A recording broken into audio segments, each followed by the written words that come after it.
Welcome back to the channel and welcome back to another quick pick prediction video. In this video, I'll be predicting the bantamweight bout between Montel Jackson versus Blackshear. And how do I feel about this one right here is I'm going low confidence Blackshear to beat Montel Jackson. And with this one, Montel Jackson has, not the best track record against guys with solid wrestling and solid grappling, like a combination. Not just one or the other, wrestling probably could be a good one against him. But grappling alone, like just having good BJJ is not enough. But definitely the wrestling department, you could add in the grappling department. I think that has been a very bad combination for Montel Jackson. I think he's 0-2 as far as my recollection against decent wrestler grapplers. Simone beat him on his debut, in Jackson's debut in the UFC. Montel Jackson's debut in the UFC was against Ricky Simone. Though on short notice, still, he got wrestled up by Ricky Simone and lost a decision. Then I think probably like 5-6 fights later on, he fought Brett Johns. And Brett Johns, he was picking apart Brett Johns, but then Brett Johns was able to go to the wrestling and use his wrestling to grind out a decision over Montel Jackson.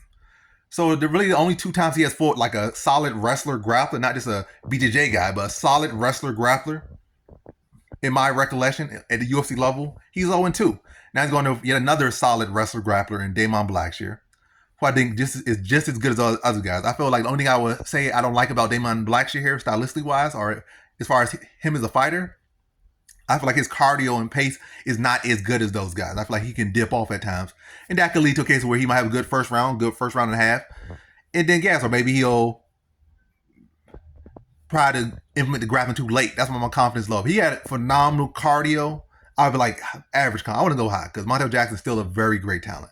He's a very solid talent. I will say this. So it would be average. It would not be high, it'd be average. But given that fact that his cardio is not the best, his pacing is not the best, it's just going to be low. But I feel like stylistically wise, that style has proven to be an issue for Montel Jackson, and an issue he has not yet disproven. It's been a proven issue, and it has not been disproven yet. So I'm going to go I was about to blend their names. That's why I said that was like 20 seconds of stuttering. But yeah. I'm going to go with Blackshear to implement a heavily grappling approach here. Maybe make some power shots as well, because it's MMA. You can't just go out and just look for takedowns and hope to win these days. But if he mixes in the striking and then mixing the striking with his grappling, or grappling with his striking, he'll have a better success getting a takedown, and he won't exhaust as much energy trying to force takedowns if he's able to set him up. But I think, this stylistically wise and historically wise, I'm going to go with Blackshear here to, again, implement a heavy wrestling grappling approach, and definitely mixing the striking as well, not just one-dimensional out there. But I think that will be the key to his victory, and I think he gets his hand raised in a decision victory over Montel Jackson. So in this one, I have Blackshear via decision.